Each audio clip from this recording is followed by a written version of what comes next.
글로벌 증시의 주요 변수들을 통해서 투자 인사이트 얻어보는 시간입니다. 도움 말씀에 LS증권의 김윤정 선임연구원과 함께합니다. 안녕하십니까? 안녕하십니까. 오늘은 또 어떤 이슈들 준비해 주셨을까요? 네, 일단은 오늘 같은 경우는 좀 아시아 쪽의 이야기를 좀 예. 중심으로 드리게 될 것 같은데요. 아무래도 뭐 미국 시장이랑 뭐 연동이 될 수밖에 없기는 하지만 이제 네. 전일 같은 경우 이제 대만과 한국 증시가 1%대 하락하면서 그렇죠. 조정세를 보였는데 이 부분 아무래도 관세 불확실성 다시 대두되는 부분이랑 연결할 수 있을 것 같아서 그 부분 같이 코멘트를 드리고, 그리고 두 번째는 이제 일본 쪽 관련인데요. 아무래도 이제 지난 주말 동안 정치적으로 이제 좀 혼란이 있었죠. 네네, 선거 이루어지고 나서 아무래도 이시바 내각이 좀 아무래도 변동성이 생길 수 있는 네. 그런 부분들에 대해서 앞으로 이제 미국과 일본도 아직 관세 협상을 진행하지 못한 상태이기 때문에 그 부분에 있어서 변경될 수 있는 어떤 변수들에 대해서 짚어보고, 마지막으로는 미국 쪽인데요. 이제 미국의 실적 시즌 계속 진행되고 있으면서 이제 M7에 속하는 테슬라와 알파벳도 실적 발표 앞두고 있습니다. 그래서 그 부분 같이 언급드릴 수 있을 것 같습니다. 네, 세 가지 이슈로 상호 관세와 또 일본의 지금 뭐 정치 상황, 그리고 실적 발표까지 준비를 해주셨는데 네. 우선 관세에 대한 얘기부터 한번 해보죠. 지금 8월 1일 이 데드라인까지 한 일주일 정도 남은 것 같은데 맞습니다. 상황이 어떻죠? 일단은 뭐 사실 아직까지 초반에 협의를 이뤄낸 국가들을 제외하고 나머지 국가들은 계속 좀 교착 상태에 있다라고 말씀을 드릴 수가 있겠고요. 그런 상태에서 이제 8월 1일이 지금 시한이 점점 다가오고 있다 보니까 투자자들 사이에서도 좀 경계감이 드러나고 있는 모습들이 나타나고 있습니다. 전일 아시아장이 좀 그러한 편이었고, 물론 네. 이제 중국이나 홍콩 같은 경우는 이제 부양책 등에 의해서 기대감으로 좀 상승을 하기는 했습니다만, 뭐 대만이나 한국, 일본 같은 경우는 좀 하락 마감하는 모습 보였고, 특히나 이제 간밤에 유럽 증시에서도 이제 뭐 합의를 이미 이뤄낸 영국을 제외하고 뭐 독일 같은 경우는 또 1%대 조정을 받았다 말씀드릴 수가 있겠습니다. 대만이랑 한국이 특히 한 1%대 조정을 받았던 거는 아무래도 뭐 반도체 항목이 차지하는 비중이 높기도 그렇죠. 했겠지만 또 최근에 주가 랠리를 계속 좀 이어왔었던 시장이기도 하기 때문이다 말씀드릴 수가 있겠고요. 7월 한 달간 놓고 봤을 때도 21일까지 이제 대만 증시, 한국 증시 모두 4%대의 상승률을 기록을 해왔었기 때문에 그런 부분들이 이제 약간 경계감이 대두됐을 때 좀 외국인 투자자들의 어떤 매도세로 이어졌던 것이 아니겠는가라고 말씀드릴 수가 있겠고요. 네. 말씀드렸듯이 이제 어제 조정 같은 경우는 뭐 우리나라 시장을 놓고 봤을 때도 마찬가지고 대만도 마찬가지인데 이제 외국인의 매도세 그리고 우리나라 같은 경우는 기관도 동반 매도세 나선 영향이 좀 주요했다 말씀드릴 수가 있을 것 같습니다. 그래서 앞서서 이제 증시 랠리 보이면서 밸류에이션 부담이 어느 정도는 좀 부담이라고도 느낄 수가 있는 레벨까지 왔고, 관세 리스크를 부담하기 위한 거를 회피하려는 어떤 차익 실현 수요가 좀 지수의 하방 압력으로 작용을 했다 말씀드릴 수가 있겠고요. 관세 관련해서는 일단은 미국 행정부의 인사들의 발언이 좀 갈리고 있는 상황입니다. 러트닉 상무장관은 이제 8월 1일이라고 하는 날짜를 엄격한 마감일로 강조를 한 부분이 있었습니다만, 또 네. 베센트 재무장관은 이제 향후 무역 파트너들과 관세 협상의 어떤 시간적인 측면보다는 질적인 측면을 조금 더 중시를 해야 한다라고 발언을 하면서 조금은 의견이 갈리는 모습들이 보였어요. 그래서 8월 1일보다 더 시한이 좀 늦춰질 수도 있는 그런 가능성을 뭐 시사하기도 하지만, 네. 또 한편으로는 이제 무역 상대국들과 지금 협상 요구하고 있는 조건들에 대해서는 조금 더 강경한 입장을 고수해 나갈 수도 있다라는 측면으로도 해석을 할 수가 있을 것 같습니다. 그래서 그동안에 좀 트럼프 행정부의 행보를 봤을 때 계속 좀 시한을 연장하고 그러면서 네. 협상을 이어나가는 모습들이 나타났었기 때문에 협상 시한이 늦춰질 가능성에 조금 더 포커스가 맞춰져 있기는 하겠지만, 아무래도 증시가 관세에 대한 피로도 연중에 계속 좀 누적해 왔었기 때문에 그렇죠. 관세 협상을 어떻게든 완료를 짓는 것이 아무래도 투자 심리 개선에 있어서는 훨씬 좀 효과적이지 않겠나라고 말씀드리고요. 그래서 좀 낙관적인 방향의 시나리오를 제시를 해본다면 아무래도 미국이 무역 상대국들로부터 통상적으로 지금 받고 있는 제시안 같은 경우는 미국 현지로의 투자 확대라든지 이런 부분들을 제안을 받고 있는데 그 제안을 받아들이면서 미국 내의 뭐 인프라 투자라든지 뭐 건설 수요 이런 부분들이 확대됨에 따라서 관련된 섹터가 움직이는 방향으로 전개되는 것이 가장 좀 낙관적인 시나리오가 아니겠는가 말씀드릴 수가 있겠습니다. 네. 제 이 관세 협상에 둘러싼 불확실성이 좀 해소돼야지 증시 투자 심리도 많이 개선되지 않을까 생각이 들고요.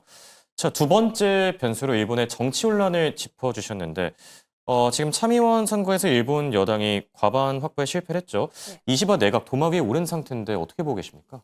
일단은 뭐 이시바 내각 측에서는 이제 8월 1일까지 관세 협상 시한이 얼마 남지 않았다 보니까 일단은 그쪽에 총력을 해서 지금 현재 진행을 하겠다라고 밝힌 상황이고 사실 뭐 과반 이상의 의석수를 확보를 하지 못했기 때문에 이시바 총리의 어떤 교체라든지 이런 부분에 있어서도 예. 상당한 난관이 좀 예상이 되고 있는 그런 상황이다라고 말씀드릴 수가 있겠습니다. 어쨌든 지금 현재 여당 측이 뭐 좀 민심을 많이 잃었다라고도 해석을 할 수 있는 결과가 이번에 나온 거라고도 볼 수가 있겠고요.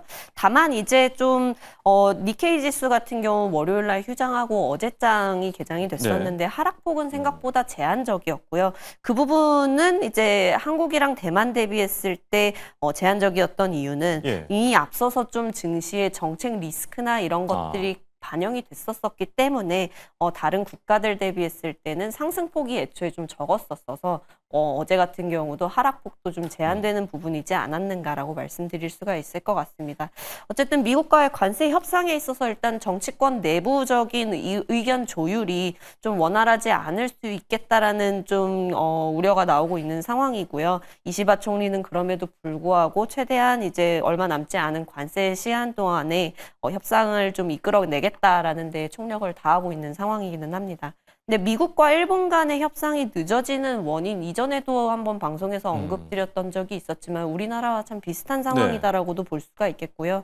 한국이랑 일본은 이제 자동차 그리고 철강 같은 그렇죠. 품목관세 부과에 따른 이제 경제의 노출도가 좀 큰 편이다 보니까 타격 자체도 좀 큰 편이라고도 볼 수가 있겠고요. 그래서 해당 품목관세 인하 내지는 철폐가 상당히 중요한 과제로 여겨지고 있습니다.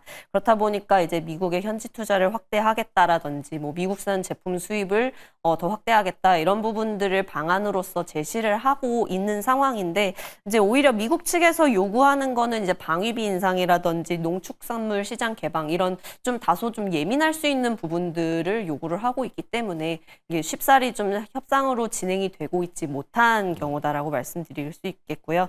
일찍이 관세 협상 이뤄낸 베트남 역시도 이제 미국 측의 농산물 시장 개방을 결국에는 수용을 했기 때문에 이제 가능했던 것이 아니겠는가라고 말씀을 드릴 수가 있겠습니다. 네. 그래서 교착 상태인 미국과 무역 협상 또 이제 문제지만 일본 역내의 경제적인 문제 역시도 이번 선거 결과에 영향을 미친 부분이다라고 말씀을 드릴 수가 있겠는데요. 최근 쌀 가격이라든지 이제 일본 내의 그 소비자 물가 상승세가 워낙 좀 경제 부담 요인으로 작용을 하고 있으면서 뭐 소비 지원금이라든지 뭐 소비세 인하라든지 이런 정책들이 공약으로 많이 제시가 되었었는데 그런 부분들이 좀 해결을 해 나가는 방향이 좀 중요하지 않겠는가라고 말씀드릴 수가 있겠고요. 관련해서는 이제 이번 주 금요일이죠. 25일에 발표 예정인 일본의 7월 CPI 지표에 또 주목을 해주시면 좋을 것 같습니다. 그래서 통상적으로 시장에서 주목하는 지표는 도쿄 지역의 CPI를 좀 살펴보고 있는데 이 YOY 수치를 기준으로 봤을 때 최근 3개월간 YOY가 3%대를 상회하는 상승률을 보여왔습니다. 그리고 이번 7월 지표 역시도 시장 예상치가 뭐 전월보다는 낮아지겠으나 3.0%를 기록을 할 걸로 추정이 되고 있어서 그 부분 계속 좀 물가 상승에 대한 압박이 일본 내에 좀 지속이 되고 있는 상황이다라는 부분 좀 주의가 필요하지 않겠나라고 생각을 하고요. 어쨌든 이번 선거에서 소비세 인하라든지 이런 부분들을 공약으로 내건 야당이 의석수를 추가 확보한 상황이고 또 한 가지 주목할 만한 부분은 소비세 인하가 추진이 될 경우에 어쨌든 일본 내의 물가에도 또 영향을 미치게 될 거니까 그런 부분들 좀 주목을 하셔야 되겠고요. 또 이번 선거에서 일본 우선주의, 어떻게 보면 극우당의 색깔을 가지고 있는 이제 신생 정당인 참정당이 젊은 층들의 지지를 받으면서 의석수를 크게 확보를 했습니다. 그런 부분들을 고려하면은 또 이 부분 역시 좀 관세 협상에 있어서 좀 새로운 변수로 작용을 하지 않겠는가라는 부분 좀 고려를 해보시면 좋을 것 같습니다. 네, 일본의 정치 혼란 관련 소식 짚어봤는데 일본의 정치 혼란 때문에 미국 국채 시장도 사실 또 영향을 받았었거든요. 이 그쵸. 부분은 어떻게 보고 계시죠? 일단은 뭐 아무래도 엔화의 가치가 계속 예. 좀 저점을 계속 유지를 하고 있는 상태이고 이런 부분들이 결국 달러 인덱스라든지 미국의 어떤 국채 시장의 매력도 이런 부분에도 영향을 미치기 때문에 사실 일본의 경제적인 이제 불확실성이 좀 계속 지속이 되고 있는 부분들은 미국 국채 투자자들에게 있어서는 사실 뭐 나쁘지는 않을 네. 구간이기는 하겠습니다만은 계속 좀 달러 인덱스가 뭐 다시 막 위로 솟아오른다면 또 이제 투자자들이 이제 전략 같은 것들을 좀 변경을 해야 되는 부분들이 있을 수 있겠죠. 네, 관련 코멘트까지 들어봤고요. 네. 자, 그리고 지금 기업들의 실적 발표 행진이 이어지고 있는데 생각보다 실적이 나쁘게 나오고 있습니다. 주가도 좀 부진한 상태고 네. 내일은 장 마감하고 이제 알파벳과 테슬라가 실적을 발표하는데 관전 포인트가 있을까요?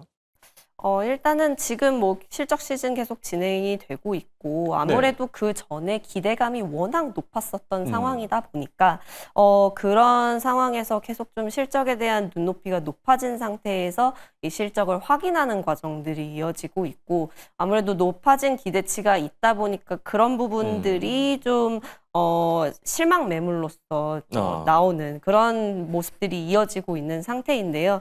일단 오는 23일에는 테슬라랑 알파벳 같이 이제 초대형 기술주, M7에 속하는 초대형 기술주가 실적 발표를 앞두고 있는 상황이고요. 일단 S&P 500 지수의 레벨 때문에 계속 좀 기대치를 충족시킬 수 있을 것인가, 혹은 그에 합당한 이제 가이던스를 제시할 수 있을 것인가, 이런 부분들 때문에 주가 변동성이 확대될 수 있다라는 부분을 좀 주의를 해야 하는 시기임은 맞다라고 언급을 드리고 있고요. 다만 이제 지수 기준으로 했을 때 역사적 레벨의 밸류에이션을 기록을 한 거는 맞지만 실적 발표를 앞둔 테슬라라든지 알파벳이 이제 벤치마크 대비해서 봤을 때 부담스러운 밸류를 받고 있는 영역은 또 아니기 때문에 네. 적어도 그 두 종목에 대해서는 이제 좀 우려보다는 좀 기대를 가지고 있는 상황입니다. 다행이네요. 테슬라 같은 경우는 일단 YOY 기준으로 봤을 때 사실 뭐 매출이나 EPS 감소는 뭐 이미 시장에서 알고 예상을 하고 있는 상황인데 네. 그럼에도 불구하고 이제 향후 로보택시라든지 이제 향후 이제 핵심 사업에 해당하는 그 진척 사항들 업데이트가 어떻게 되는지랑 그리고 향후 가이던스가 보다 좀 중요하게 작용하지 않겠는가 보고 있고요. 알파벳에 있어서는 이제 YOY 기준으로 11.6%의 매출 성장 그리고 18.6%의 이제 EPS 성장 기대하고 있는 중인데 이 기대감이 상대적으로 높은 상황이다 보니까 컨센서스 충족 여부가 일단은 중요하기는 하겠습니다만은 그보다는 역시 뭐 AI라든지 광고 매출 이렇게 투자자들이 좀 더 집중하는 어떤 그 코멘트 쪽에서의 좀 더 업데이트나 향후 실적 가이던스가 보다 중요하지 않겠는가라고 보고 있습니다. 저희 실적 발표 진행됨에 따라서 이제 관세 우려가 선반영되면서 주가에 울림폭이 있는 뭐 필수 소비재라든지 헬스케어 같은 영역들이 좀 상방 여력이 상대적으로는 좀 더 있지 않겠나 이렇게 보고 있는 상황이긴 합니다. 네, 알겠습니다. 자, 그리고 국내 증시에 대한 얘기도 조금 나눠볼까 하는데요. 자, 코스피가 어제 잠시 얘기를 앞서서 해주시기도 했지만 장중한테 연고점을 찍고 또 하락을 한 상태입니다. 국내 증시와 관련된 변수들 그리고 투자 전략은 어떻게 세워야 될까요? 일단은 뭐 어제장도 앞서 말씀드리긴 했지만 뭐 1%대 조정을 받고 있고 어쨌든 기존에 우리나라가 가지 않았었던 이제 뭐 그 수출 증가율이 이렇게 높지 않게 나오고 있는 구간에서 PBR 1배를 넘어서는 레벨이 기록이 되고 있는데 또 그런 상황에서 좀 횡보 중이다 보니까 앞으로 랠리가 이어질 수 있을 거냐 혹은 이제 반락하고 떨어지는 거냐 이렇게 좀 주의해서 보고 있는 분들이 많으신 것 같습니다. 일단은 우리나라 역시도 2분기 실적 발표가 좀 진행 중인 상황이고 이번 주에 SK하이닉스나 현대차 같은 굵직한 기업들이 24일에 실적 발표 앞두고 있기 때문에 또 개별 기업단의 실적에 따른 좀 주가 변동성에 단기적으로는 좀 노출될 수 있다라는 점에서는 좀 주의가 필요하긴 할 것 같고요. 다만 이제 계속 기대를 갖고 있는 부분은 지수 밸류에이션을 설명할 수 있는 뭐 ROE적인 측면에서는 뭐 기업 실적이나 이런 부분들 중요할 수 있는데 지금 PER 레벨에 계속 좀 영향을 주고 있는 부분은 정책적인 모멘텀이 계속 좀 작용을 하고 있다.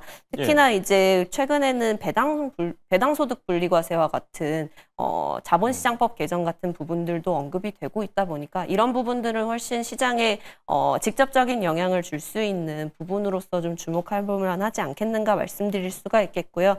특히나 이제 외국인 투자자들이 우리나라 증시에 대해서 내리는 평가를 높일 수 있는 어떤 개선책들이 계속 나오고 있기 때문에 외국인들이 주로 투자하는 인덱스 펀드 내에 속해 있는 그런 종목들 중심으로 좀 상승세가 지속이 되지 않겠는가 기대해 볼 수가 있을 것 같습니다.